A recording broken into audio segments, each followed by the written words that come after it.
oui.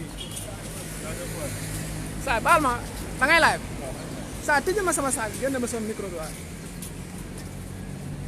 allo Bour Guédé ah. Bour Guédé waaw Guédé. hey Californie. Chante Californie. sa photo yi nice na. merci beaucoup yaa ngi si jàmm. waaw maa ngi jàmm ak famille. passé nañ police quatrième ñu ngi doon rond-point ça. merci beaucoup.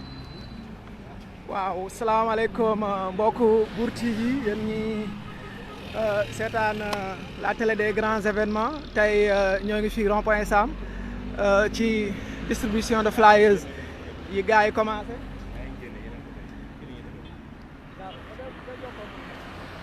tey ñu ngi nii nag di gis Simon mais di ànd ak ki nga xamante ni mooy Ben Taleb Sow. leer tamit gis nga binduñu ci dara. lii lañ ci bind. dëgg naa ñoom ñu ngi jéem a naan dañuy jël ay flyers di ci bind ay allons déloger Macky ay nana nii ça nous intéresse pas flyers yaa ngi nii y a rien d'autre écrit dessus képp ku jot flyers boo xam ne jot nga leneen dessus ñoom la engagé voilà donc il faut que loolu tamit que ça soit clair quoi voilà on fait de la sensibilisation nekkuñu ci leneen. mais tey est-ce que yaakaaroo leen ne comme ni keroog policiers yi jàpp leen ndax romb nañ fa la ñaari camionnette police.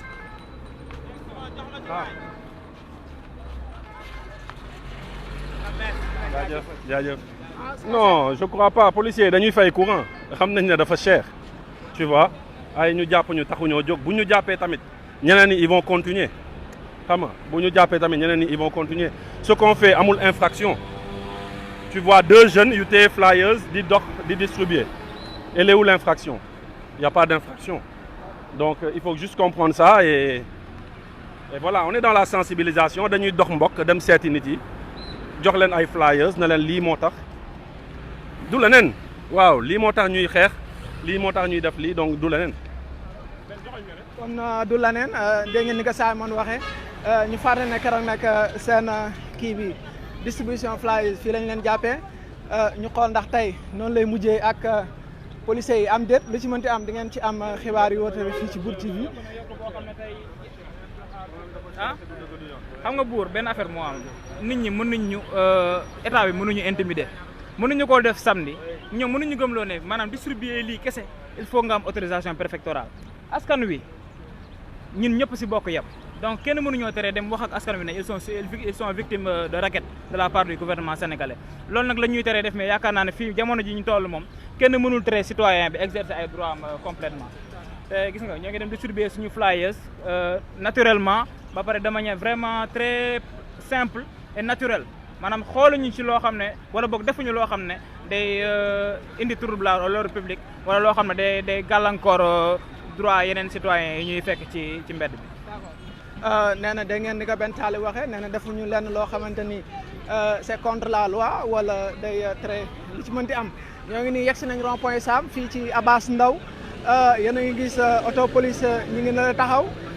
ndax li xewoon keroog police da koy dollanti tamit déet police baa ngi wàcc police baa ngi wàcc ma ne ko police baa ngi ne di wàcc xanaa ñu waaxu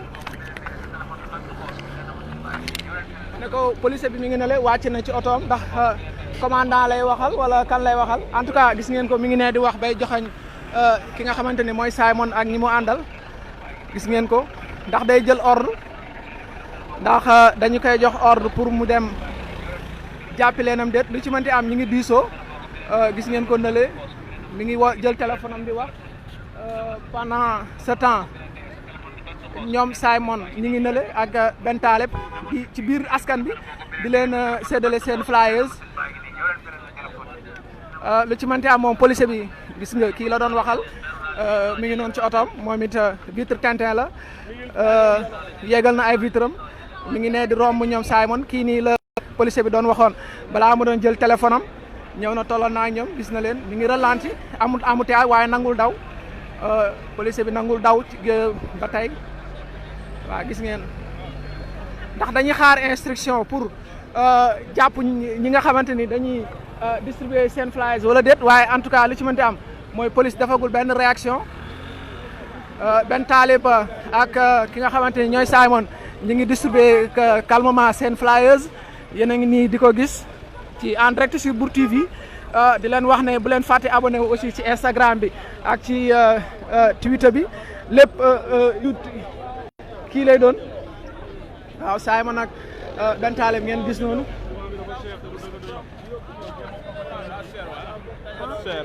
dafa seer nan wàññi courant bi dimbali ñu ngir yàlla dafa seer sa trop waaw.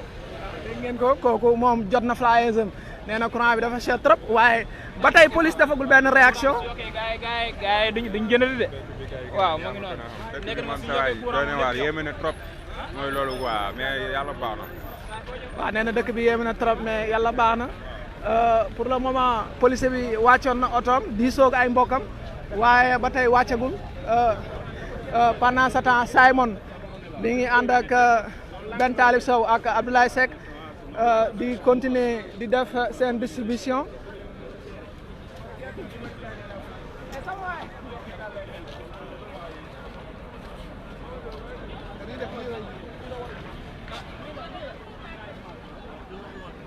ñoo ngi dem gis nañ tey dafa mel ni kon police dina may jàmm ñi nga xamante ni ñooy waa ñoo lànk ñu continuer di distribuer seen flyers fii ci rond point Sam en tout cas liñ ci mën a wax mooy pour le moment gisaguñ benn mouvement côté police gis nañ nag ki nekkoon ci kanam pick-up bi wàccoon na am ku mu doon waxal Simon mi ngi takkaat laase yi mi ngi takkaat dàll yi xam naa pour su waaxu jotee mu gën koo mën.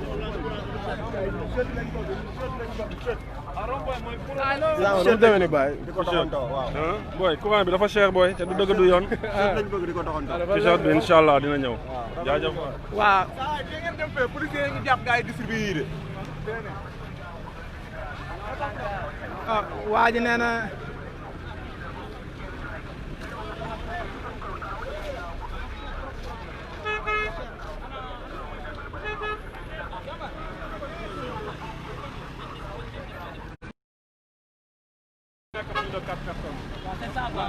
waaw Baara tey da nga ñëw ci distribution flyers.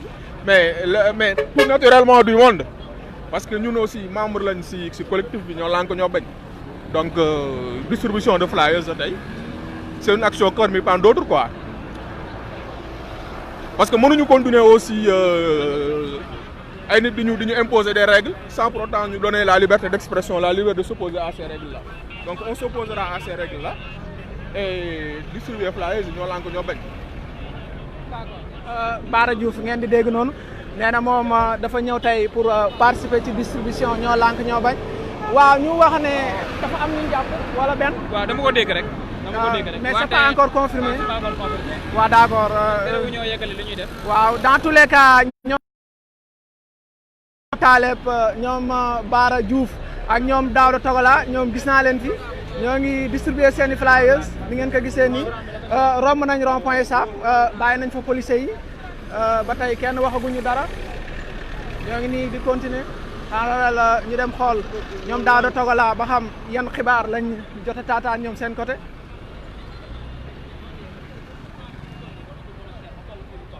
donc li waral nag moo tax ñu génn tey pour ñëw gën a sensibiliser askan bi waxtaan ak askan bi dox ak askan bi expliquer leen enjeu li ci nekk ba ku nekk xam réellement ñii lan lañ nekk di wax parce que tey jii yem ci conférence de presse kese information mun na des quoi moo tax tey ñu waral def descente bii ni dox waxtaan ak comme jaaykat yi ni ñuy def ak lépp rek waxtaan ak population bi sensibiliser leen donc loolu la quoi vraiment loolu moo nekk tax a jóg ok ñun ñoo continuer di ko def waaw vraiment ñu ngi nii ñu continuer waaw mais nañ ñëw jàpp mais ñun sant pas continuer dañuy continuer di def waaw léegi yow vérifier ma xibaar boobu xooloon ma ñaata lañ jàpp bu nekkee. kan moom Abbas c'est confirmé ou bien. allo Abbas laajteel ma. allo Abbas est-ce que du moo nekk na le non non Abbas c'est en rouge allo Abbas. waaw gars yi nee nañ ñi ngi jàpp ñi introsé fële waaye ba tey xibaar boobu c'est pas encore confirmé ah ok samay mbokk journalistes yi lañ ñooy daw noonu di jël interview ki nga xamante ni mooy Simon mais jusqu'à présent ba léegi ñu dégg nañ fi jàpp waaye gisaguñu ko moom la ñu bëgg a xool nan la amee noonu waaye li ci mënti am daal mooy jàpp leen ne moom romb nañ rond point Sam romb nañ policier bi te bi ñu rombee policier bi aussi gis nañ ko mu wàcc di wax ak beneen naataango bu nekk ci benn Toyota bu. On laisse Simon ici, on avance. On laisse Simon ici, on avance. Ah.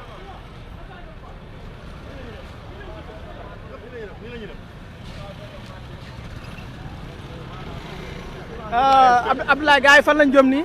tey de sa mbokk la waaw gars yi gis nga ko tey moom flyers fépp la boo xoolee tey Simon moo nekk côté bi mais yeneen leaders yi duggee nañ si yeneen côté yi. d'accord donc fii ba Sandaga tey dañuy distribuer flyers. donc instant dañuy dugg si marché bi nii. continuer suñu distribution flyers. waaw waaw d'accord gis ngeen leen ñoo ngi nii di distribuer waaye xam naa nag mbir yi ni mu demee nii nar na xumb maa ngi seen fële kii bu Y'en a marre moom kilifa bu Y'en a marre aussi moom mi ngi nii di ñëw. Kilifa mujj ngaa ñëw tey ci distribution flyers. Non mais la police a compris le jeu ridicule de l'État. Pourquoi on arrête des gens pour juste. On bouge. Kilifa dañ la jàppoon kon Kilifa dañ la jàppoon. waaye dañu ma jàppoon. léegi nee na moom dañ koo jàppoon waaw kon xam naa mujj naa am léegi nee na dañuy tas xanaa ñu laaj ko moom dañ ko jàppoon après ñu libéré ko moom Kilifa bu Y'en a marre Kilifa aussi bu kër gi léegi xanaa.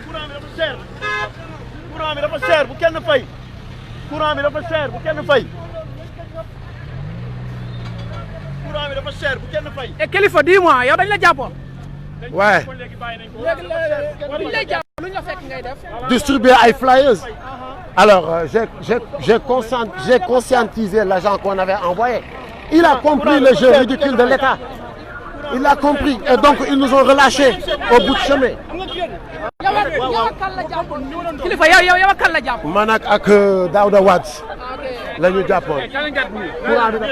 dégg ngeen Kilifa nee na moom jàppoon nañ ko waaye bàyyi nañ ko moom mi ngi noonu dañoo tas nag dañoo tas parce que comme ni ko Aliou Sané waxee woon sànq ngeen gisee ko ci publication bi daf ne woon ñenn dañuy def groupe de 3 ñii jaar gauche ñii jaar droite léegi jamono ji ñi ngi topp ci rang ki nga xamante ni mooy Kilifa waaye lu ma ci mën a xam mooy journalistes yi bëri nañ fi trop ñoo ngi topp ñii di live ñii di jël en direct waaw xam naa ngoone madame léegi madame Niass la mais madame Niass kaay nga def commentaire puisque Sénégal def naa deful direct tey. waaw tey defuñu direct tey gis nga dañu ñëw rek pour foofu noonu ginnaaw woote bi nga xam ne woote nañ ko di distribuer flyers ci biir Ndakaaru tey lañ ko démb ci seen point de presse sax la ñu waxoon ne tey jii nañu amalaat lu ñu mel gis nañ ko commencé nañ ko fi nga xam ne mooy Gueule Tapée aw ci marché bi di ko joxe nee nañ courant bi dafa cher bu kenn fay Kilifa sax jàppoon nañ ko waaye mujjante gi dañ koo bàyyi ndax moom nee na policier sax comprendre nañu ne politique bi nga xam ne état bi moom lay def donc ñu ngi nii nag ci mbedd yi di distribuer rek flyers yi nga xam ne ñu ngi koy jox askan wi. madame Niass heureux ménage. merci beaucoup. waaw kookoy Ngoné bu Sénégal moom keroog lañ ko doon may borom kër mooy vendredi marche ba.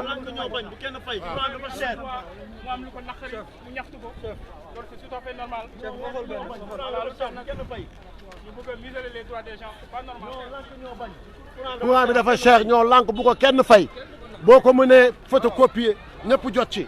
ñoo lànk ñoo bañ courant bi dafa cher ñoo lànk ñoo bañ bu ko kenn fay waaw. courant bi dafa cher ñoo lànk ñoo bañ bu ko kenn fay. courant bi dafa cher ñoo lànk ñoo bañ bu ko kenn fay. courant bi dafa cher ñoo lànk ñoo bañ bu ko kenn fay. courant bi dafa cher ñoo lànk ñoo bañ bu ko kenn fay. ah. waa Daouda ani ñeneen ñi. waaw apparemment amagum nañu benn interpellation bon maa ngi jéem a xool kan la quoi mais apparemment amagum nañu benn interpellation moom laa bëgg a xool kam na. waaw mais après finalement dañ ko bàyyi. non kooku kii doon. non caat kii Kilifa. non Kilifa est là bon. non dafa waxoon ne dañ koo jàppoon après dañ ko bàyyi. dañ ko bàyyi ok dañ ko bàyyi bon am nañ benn interpellation daal waaw ñu koy wax léegi ok. waaw am ngeen yoon njort aussi ñu bàyyi ko comme ni ñu bàyyee léegi Kilifa. waaw non nañ ñu bàyyi rek ñu eggale li ñuy jox suñu visuel yi mu jeex tàkk lii dara newu ci nañ ñu bàyyi ñu eggale suñu visuel yi. d'accord. Voilà. En tout cas, il ne faut pas vous regrouper. Les attroupements, mais vous pouvez progresser lentement, sans problème. Voilà, on ne veut pas. Voilà, c'est ça. C'est la police. Excusez-moi. C'est la police, voilà. Ah, c'est la police. C'est la police, voilà. Non. Ah? S'il vous plaît. Non, s'il vous plaît. Ouais. ñee nee nañ c'est la police. grand yow da ngay kii da ngay sensibiliser wala. damay sensibiliser waaw. yaa sa toog sa oto sa ndaamaar di sensibiliser. comme ñëpp. nooy sensibiliser si sa biir oto. parce que ay flyers laa yore. yaa yore flyers bi. waaw. ok dañuy liggéey man Gadiaga laa tudd. Gadiaga waaw. d'accord membre actif ñoo laa. waaw je suis membre actif. waaw merci beaucoup kon tey am nañ njort ne police du jàpp ndax gis ngeen policier bi nee na ko.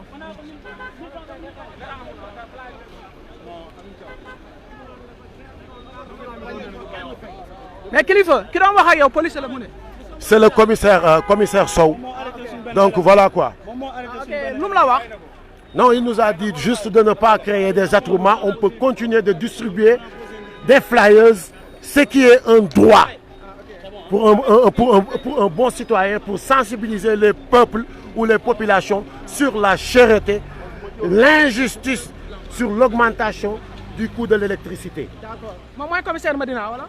oui c'est le commissaire Sow commissaire police Médina. waaw d'accord kon chers internautes di ngeen ko gisee sànq ci écran yi la confirmé que c'était le commissaire Sow commissariat Médina moo ñëwoon na leen pour ñu distribuer ndànk-ndànk seen flyers yi ils vont les accompagner et les couvrir kon commissaire boobu sànq bi gars yi nga xamante ni ñëw nañ ba côté rond-point Sam ànd ceeg Ben Taleb ak Simon. moom la beneen agent bi doon waxal ndànkaan di ko joxoon ñoom Simon mais xam naa kon ñoom ñu waxtaan ak seen supérieur ne leen bàyyi leen ñu def kon tey war nañu mën a am njort bu rafet ne waa ñoo lànk danañ distribuer seen flyers te kenn du leen jàpp Ngoné kon tey dafa mel ni xibaar bi xaw na neex ci ñoo lànk. waaw parce que gis nga ko ki nga xam ne takk der la ñëw na wax ak ñoom ne leen nañu bàyyi circulation bi rek mais bu fekkee dañuy joxe li nga xam ne mooy ay flyers interdit ñu leen ko donc mel na ni yëf yi nag mujjee nañ ko autorisé ñu ngi wëyal li nga xam ne mooy joxe flyers yi boole ci nag slogan moo xam ne ñoo lànk ñoo bañ courant bi dafa cher bu kenn fay facture ñu gis ne boobu ba léegi ci yokkute courant bi nag moo waral li ni mel boobu ba léegi ñoom it ñu ciy xeex askan wi gis nga ñu ngi ci jàppee woon démb ñi nga xam ne sax may nañ leen liberté provisoire ñoo doon manifester foofu ci place de l'Indépendance mu des nag kenn rek ci kaso bi muy ki nga xam ne mooy Guy Marius Sagna waaye ñoom nag léegi nee nañu am nañ sax certitude que ne mbiru Guy Marius Sagna politique rek moo ko lal ndaxte ñi mu bokkaloon dossier yëpp ñoo bokkoon ni leen doon toppee waaye tey ñëpp bàyyi nañ leen waaye Guy Marius Sagna mi ngi ci kaso bi. jërëjëf Ngoné ni ñu ko waxee ñu bàyyi nañ leen Guy Marius Sagna sama concert RFM bi moom daa bëgg a dugg en direct. donc Bour maa ngi en direct man tamit Bour Guédé maa ngi en direct donc c'est ça qui a été interdit et là ils ont le droit de mener tranquillement leur rassemblement de distribuer les flyers donc actuellement l'arrestation dont on a eu vent c'est l'arrestation de Ousmane Wade porte-parole de Frapp France Dégage.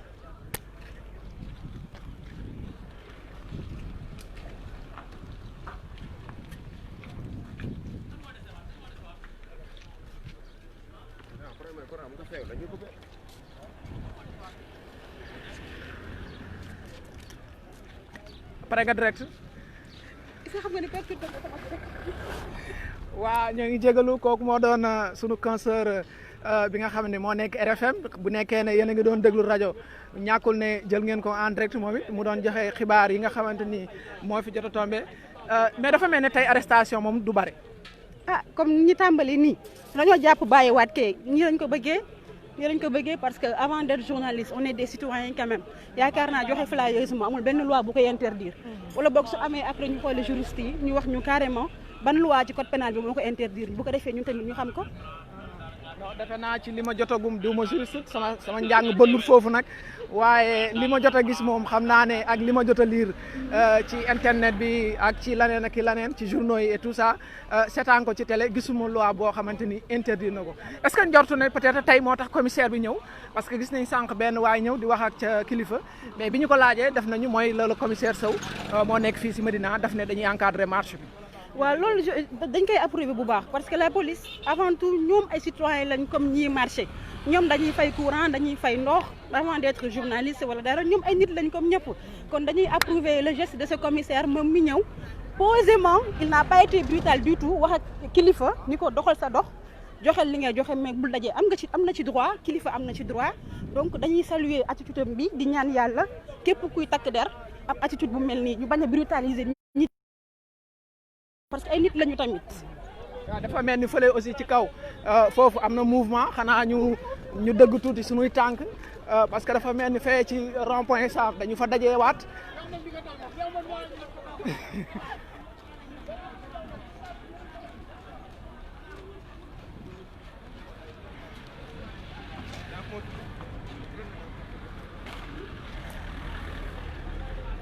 xam naa nag tey boo leen xoolee ñoo lànk xaw nañoo concentré wu fii nga xamante ni mooy rond point Sam parce que ci xibaar yi ñu jotoon dañ ne woon dañuy continuer waa gis nga.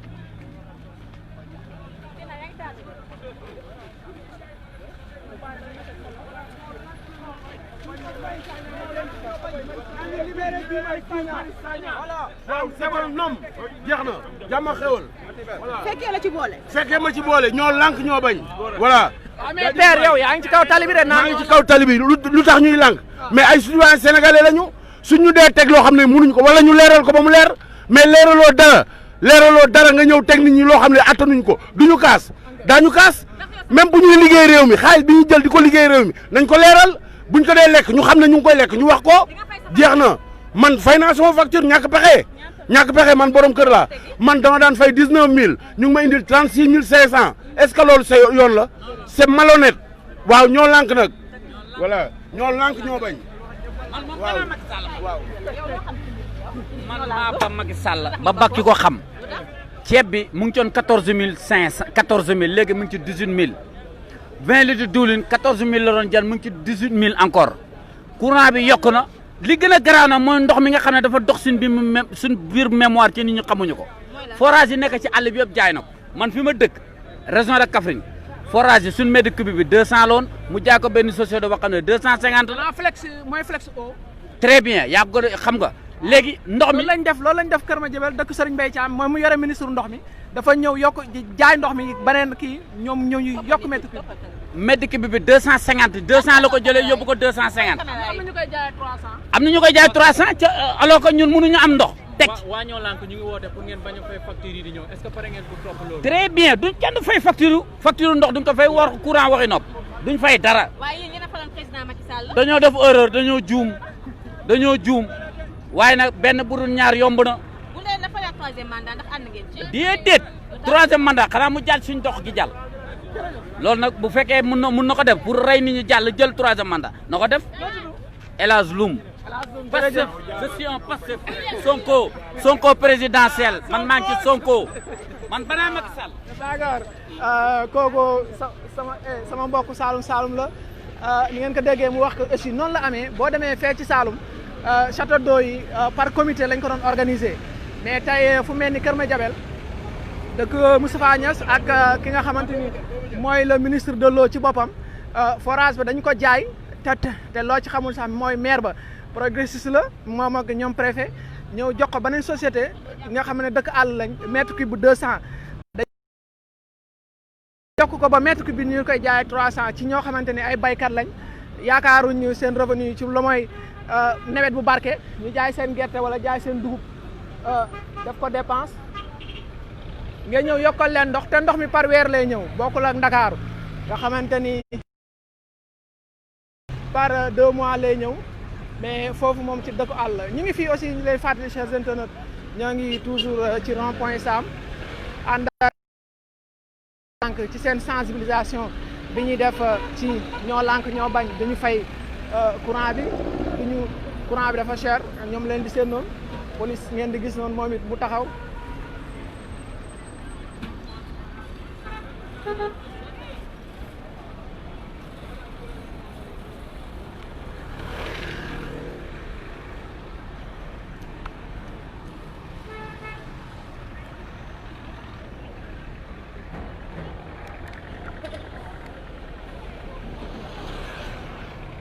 waaw fële moom dafa mel ni ki may seen noonu muy dem kooku Simon rappeur may wax ne aussi gisaguma ki nga xamante ni ñoom Aliou Sané xam naa ñàkkul ne ci beneen groupe bi lañ def parce que ñoom tey seen groupe bi dañ ko def 3-3 te sama mbokk journaliste aussi bari nañ fi torop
waaw mais benn taale finalement yéen da ngeen di tourner en rond rek.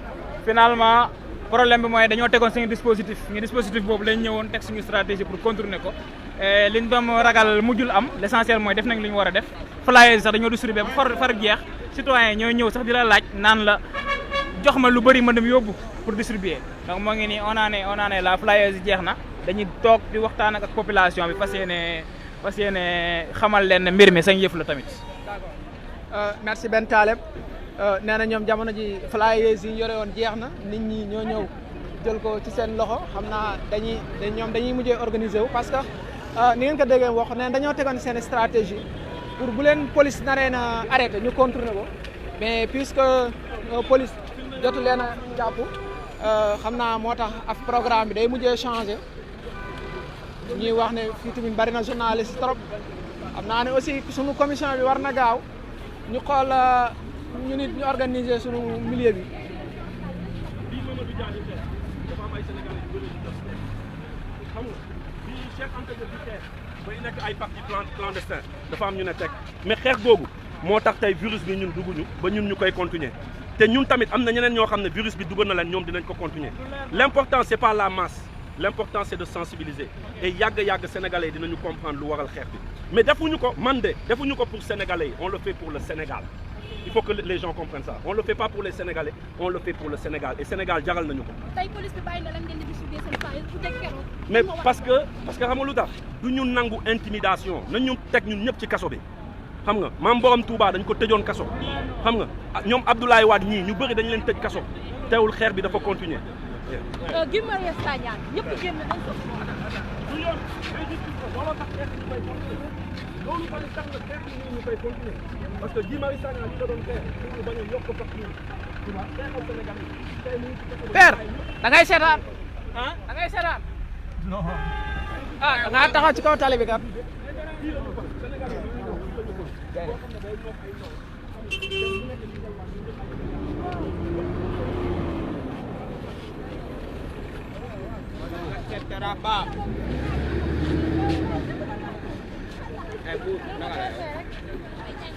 Tranquille. Sow. da nga ñëw tey ci bagage. oui. waaw mais nii la il faut ñu sensibiliser les Sénégalais ndaxte au fur et à mesure ñuy dem dinañ comprendre lan mooy xeex bi man je le dis que xeexuñu pour Sénégalais yi mais dañuy xeex pour Sénégal te police bi bàyyi ñoo ñàkk ñu bàyyi l' essentiel suñu combat on va le mener quoi qu'il advienne. yéen a ki dégg mooy Tamsir. Voilà, c'est Ben Diallo, hein. Je suis activiste blogueur depuis Kaolack. Wow, je suis venu spécialement pour l'activité parce que moi je ne fais pas partie ni de Nyon Lank, ni de Y'en a marre, ni de Frappe France Dégage. Je suis là en tant que citoyen qui a horreur de l'injustice parce qu'il faut laisser les gens s'exprimer. Donc le président de la République Macky Sall a acquis ce pays-là grâce donc, à ce pouvoir sur le plan des libertés et de la démocratie. Aujourd'hui, pourquoi vouloir museler donc, les citoyens sur cet aspect de leur liberté? Donc ça, c'est pas normal.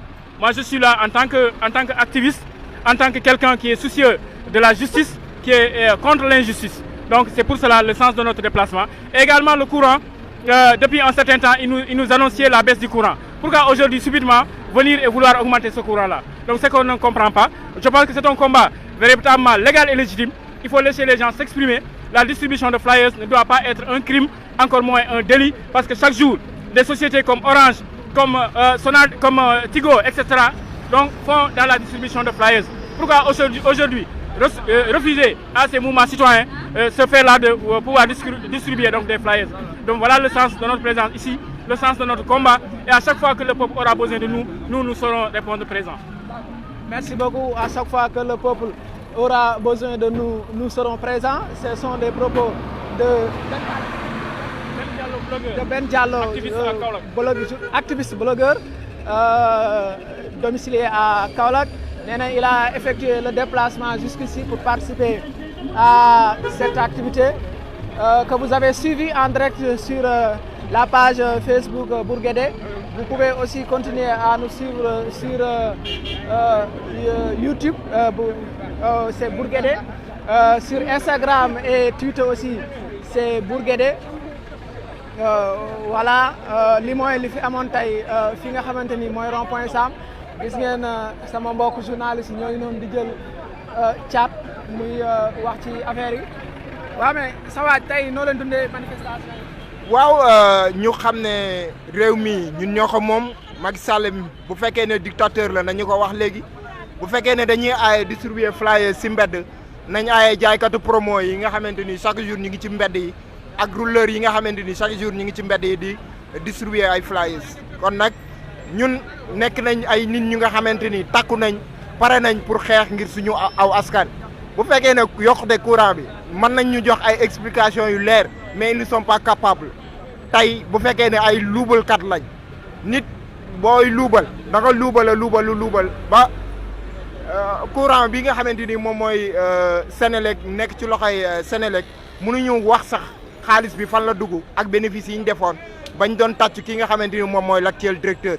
moo tax du ñu toq du ñu tàyyi du ñu damm di génn wax ak askan bi di mobiliser nit ñi pour ñu wax ñu dëgg lu tax ñu war a fay yokkute courant bi nga xamante ni moom lañ bëgg a teg ci ndodd askan bi. waa kay jërë ngeen jëf nee na moom duñ nangu cheikh bi yaa ngi ci kurus gi yaa ngi ci dox ñaxtu bi. waa kay jërëjëf noo ngeen ko gisee noonu ñoom waa collectif ñoo lànk la contre la hausse des prix de l'électricité di ngeen ko gisee waa ji def ko ci t-shirtam bi ñuy wax ne ba tey ñoo ngi fii ci daanaka rond-point Sam rombaguñ ko wala romb nañ ko ay 100 mètres ñëw taxaw fii Mia Fatou jërë ngeen jëf ñu fàttali ne liggéey bi aussi yéen lañ koy defal yéen ñi nga xamante ni yéen ay internautes di suivre Bourguédé sur sa page Facebook ak sur Twitter ak Instagram ma ngeen continuer aussi di fa suivre Bourguédé bu nekkee ci YouTube bi la Bour TV ngeen di daal di def Guédé Bour sama trondo waaw kay ñoo ngi leen di xaar kon xam naa nag caat lay kilifa bu Y'en a marre ngeen di dégg confrère di jël foofu interview mais su ma juumul moom dégg ngeen ko aussi bi nga xamante ni njëkk nañ koo jàpp libéré ko sëñ bi yow ñoo làng nga bañ nga bokk waaw foo dëkkee man Richard Toll Richard Toll laa dégg Richard Toll foo dëkk Dakar Parcelles ok da nga ñëwoon tey ci man kii bi waaw dama quitté Richard Toll juste pour ñëw fekkee affaire Richard Toll nga jógee tey suba waaw uniquement pour journée bi waaw kon naka ñoo lànk Richard Toll ñoo lànk foofu gars yi dese nañu comprendre affaire bi lu bëri mais ne serait-ce que ici fii mooy base bi quoi fii bu amee une certaine influence partout dans le Sénégal nit ñi daañu comprendre xam affaire bi nu mu demee waaw. sëriñ bi yow ñoo lànk fan la. ñoo lànk Ndakaaru. Médina. maintenant Fass Gueule Tapée Colobane. waaw ñoo lànk kay fépp la ñëpp a war a bokk ci ñoo lànk yow mii sax ñoo lànk nga war a bokk da ngay fay ndox di fay courant bi bu ñu ko yokkee yokkaluñu la courant. non man kay 60 000 lañ ma indi. est-ce que fay nga ko.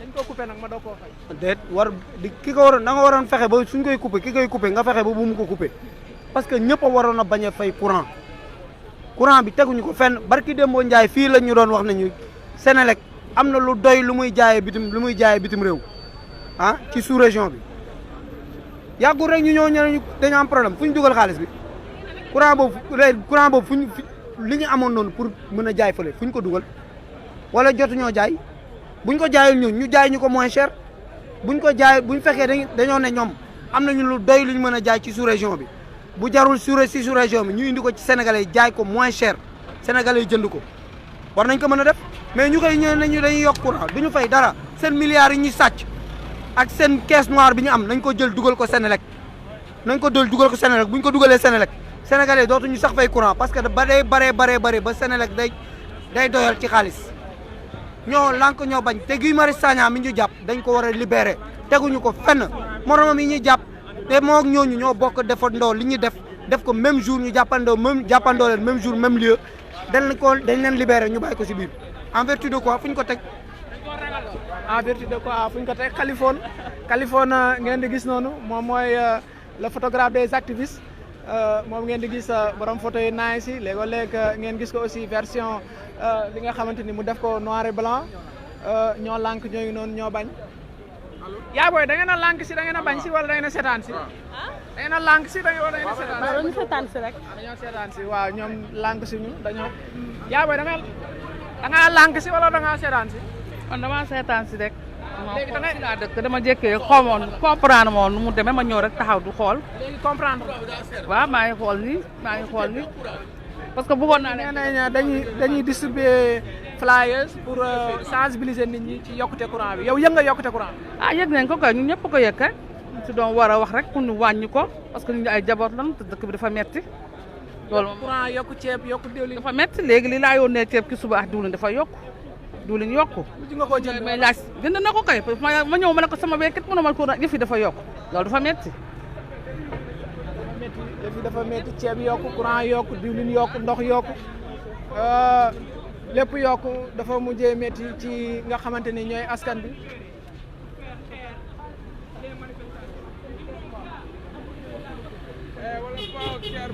sama gars yéen da ngeen a lànk si. comment. da ngeen a lànk si wala. waaw dañoo ñëw bañ waaw. waaw li waral bañ bi lenn la lu dul ne askanu Sénégal dañu jug pour xeex contre mesure gouvernementale bi nga xam ne ñoom li ñu seen mauvaise gestion bi nga xamante ne moom nañ téye institution publique yi de manière générale mais aussi Sénélec de manière particulière ñu bëgg ko répercuter ci kaw askanu Sénégal donc loolu moo tax tey ñu ñëw wàcc fii nii pour distribuer flyers sensibiliser sénégalais pour wax leen ne ànduñu si mesure bi. man zone de captage. foofu nga jógee ñëw naka ñoo lànk zone de captage yéen a ngi lànk foofu wala. waaw non tey moom fii nañu ñëw mais liñ bëgg mooy ñu jël ko def ko un mouvement national fépp ci sénégalais yi dans les quartiers ñu sensibiliser nit ñi comme ça d'ici quelques mois bu ñu woowee sénégalais yi dans les rues des millions de personnes vont adhérer loolu mooy objectif bi. d'accord nee na loolu mooy objectif bi fexe ba millions de sénégalais adhéré wu ci cause ñoo lànk yow sëriñ bi foo lànkee ko fi. waaw ñoo lànk ñoo bañ yokkute courant bi duñ ko nangu parce que duñ nangu ñuy teg peuple sénégalais bi nga xam dafa day souffrir am ñàkk xaalis ñu leen di gën a toog di leen gën a ñàkkloo daal ñoo bañ ñoo lànk courant bi bu fekkee dañ ko bëgg a yokk ministres yi nañ wàññi seen salaire Macky Sall caisse noire bi ñu koy voté muy somme bu bëri na ko wàññi pour ñu wàññi courant bi mais duñ nangu ñuy teg peuple sénégalais bi luñ kii beneen bi may wax mooy affaire libération Guy Marius Sagna li mu doon xeex Sénégal la ko doon xeexal sénégalais yi bu ñu ko seetaan surtout commerçant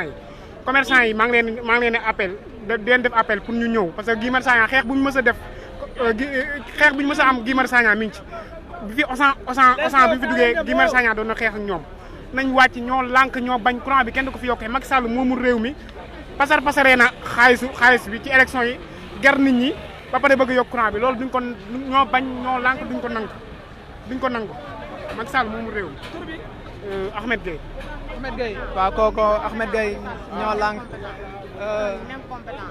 waa ñoo lànk bi daa mel ni xamee naa ko de bii mooy ñoo lànk fan frappe waaw Macky Sall c'est un incompétent ce n'est pas une surprise c'est la énième fois muy def lii nii c'est la énième fois muy confirmer encore une fois injustice dans son régime yaa ngi comprendre leneen nag dafa am Macky Sall dafa laal ku kenn dul laal nous allons lui montrer que cette fois-ci il a fait trop te cette fois-ci nag dañ ko ci bàyyi mu sedd parce que dafa libéré yeneen otage yëpp mu jàpp ki nga xamante ni moom mooy Guy Marius Sagna te kon ñu xam ni kon am na leneen lu lalu ci ginnaaw loolu bu fekkoon ñi manifesté woon devant le palais rek kon bàyyi na leen bu yàgg mais lu tax mu téye Guy Marius Sagna am na leneen li nga xamante ni nii dafa làqu ci ginnaaw loolu noonu waaw comme ni ma ko waxee bu doon électricité kese kon bàyyi na ko comme ni mu bàyyee ñeneen ñi kon cela veut dire que Guy Marius Sagna moo koy déranger en réalité di ko xamal ni dans les prochains jours moom Macky Sall dinañ ñëw ne ko Guy Marius Sagna da nga koy libéré Guy Marius Sagna da nga koy libéré par A ou par B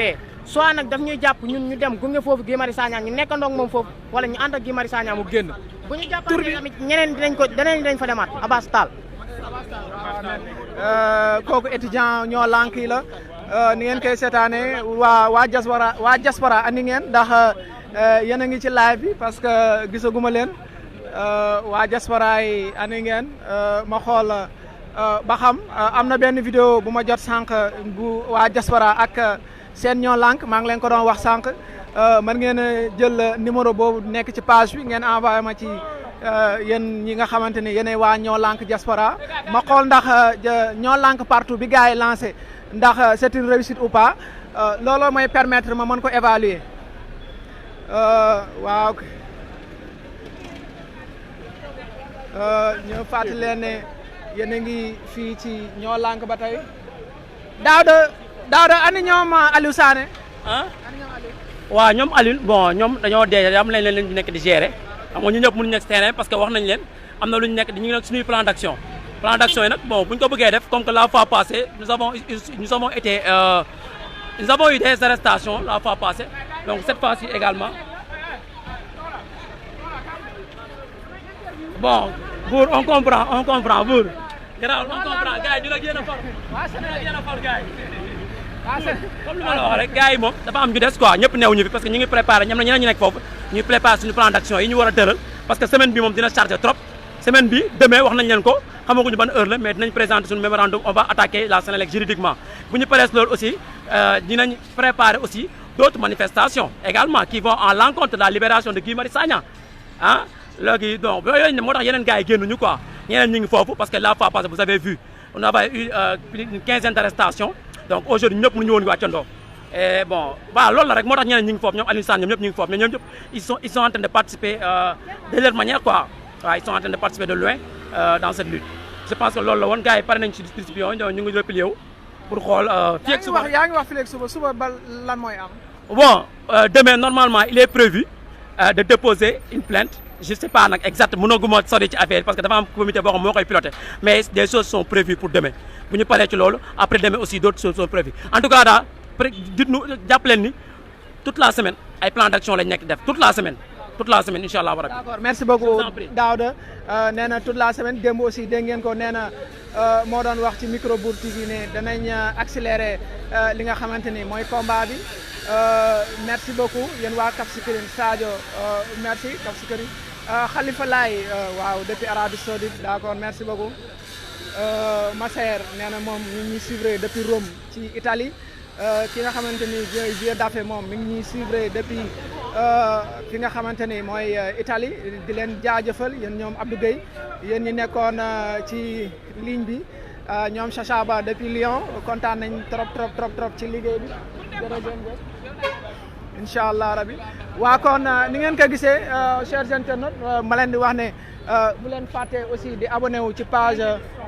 Facebook ki nga xamante ni mooy Bour Guédé ak li nga xamante ni mooy ci chaîne YouTube bi di Bour TV wala fi nga xamante mooy Instagram wala Twitter moom it ba tey Bour Guédé ngeen def boobaa di ngeen ko daal di gis vous serez les bienvenus da ngeen fa fekk logo bi kon Mamadou Lamine Niang depuis Milan nous aussi nous sommes là pour vous servir je vous le disais tantôt et Sénélec et merci sama gars yi Sénélec bi waa ñoom ñoo ngi noonu ñoo doon tourné foofu bi nga xamante ni ñu ngi doon interview Daouda moom la leen Daouda doon wax ne ñoo far wax dëgg yàlla ñoo far nous sommes tous des Sénégalais te je pense que combat ñoo lànk aussi bu dul combat wu Sénélec aussi mais di combat ñeen ñi nga xamante ni ñoo bokk ci Alain Diémé yéen waa Londres jërë ngeen jëf Bakary Diallo Sweden merci Suède moom Lamine Niang waaw nee na il y a des flyers fépp moom Milan la nekk Moustapha Wade moom ñoom ñu ngi ñuy suivre depuis Espagne Thierno Gueye Panama Malang Diémé ñoom ñi ngi Madrid waaw ñoom ñëpp nekkoon àndoon ak ñun gis ngeen ni ngeen ko gisee Daouda kii Diallo blogueur xanaa yow ban analyse nga ma mën a defal tey ci journée tey bi. waaw en fait li ñu mën a def mooy gars yi li ñu doon wax ñoom def nañ ko ils ont fait une opération distribuer nañ flyers yi comme vous avez vu ça a été très rapide parce que itam on a eu beaucoup de personnes yu jël flyers yi déjà gis nga sénégalais yaa ngi doxantu ak flyers ñoo lànk yi gars ñi ngi doxantu ak moom donc ça veut dire que ça a un peu marché malheureusement amoon nañ deux arrestations mais après dañ leen a bàyyi à l'endroit de Ousmane bu frappe dégage ak Kilifeu policiers yi dañ leen jot a téye fee ci kaw boor Ibamar après delloo si leen ba fii nii ci rond point bi ils les ont laissé partir donc à part ce couac là amul leneen gars yi ñëw nañ def nañ seen distribution ils ont fini et ils ont sonné la démobilisation après bon ku nekk dem na sa yoon pour le moment. ku nekk dem na sa yoon mais gis nañ ne aussi journée tey bi wutee naa journée keroog bi amul arrestation zéro arrestation mais zéro intimidation aussi. Oui, exactement. Donc, est-ce que les autorités ils ont compris le message parce que les Sénégalais aussi, dans leur ensemble, ils s'étaient indignés que le fait que pour juste une distribution flyers, les Sénégalais ils ont arrestation au nombre de 15 ans. Donc, finalement, ils ont été libérés 2 jours. Les autorités ont compris le message de la population sur ce plan-là parce que dara jaru ko fi quoi. Amna lo xamantene ñew nañ du attroupement du dara gaay di ñew rek joxe flyers waxale ak askan bi. Je pense que warul metti également ils ont compris. On a eu même une faible présence policière à part juste au rond-point. À part ça, on les a pas trop vus. Comme tu as dit, il n'y a pas eu d'intimidation. Donc ça s'est bien passé pour tout le monde. Ça s'est bien passé pour tout le monde. Diallo, comme nous l'avons dit, non là. Chers internautes, nous avons dig daje prochainement. Ni ko Daouda Tawala annoncé ci journée bu demee bi ñu xool ba xam dañuy déposer plainte ou pas li ci am mën ci am yéen ñuy suivre Bourguédé sur sa page Facebook di ngeen jot information yi wala ñi koy suivre ci di Bourguédé wala ci Instagram bi Bourguédé di ngeen am information yi en temps réel mais li ci mënti am mooy ñoom Mamadou Sané Lyon ak Vieux Ngom Brésil ba ci Ben Thioy mi nekk fële ci Nder xam leen ne yéen ak ñoom Mame Serigne Lo yëpp buur moo leen nekkaloon fii doon leen fii dëgtal xibaar yu wér te wóor di leen jaajëfal yéen ak ñi nga xamante ni ñooy Ida Gissé bi di Mall House moom it ñoo ngi lay jaajëfal yéen ak Mia Farou di leen jox rendez-vous très prochainement di leen wax ne fii lañ commencé woon live bi ci buntu Abbas Ndao fii lañ koy terminé di leen jox dig daje prochainement sur Bour TV sur YouTube Bourguédé Instagram wala Bourguédé Twitter wala aussi Bourguédé sur la page Facebook. Merci à très prochainement.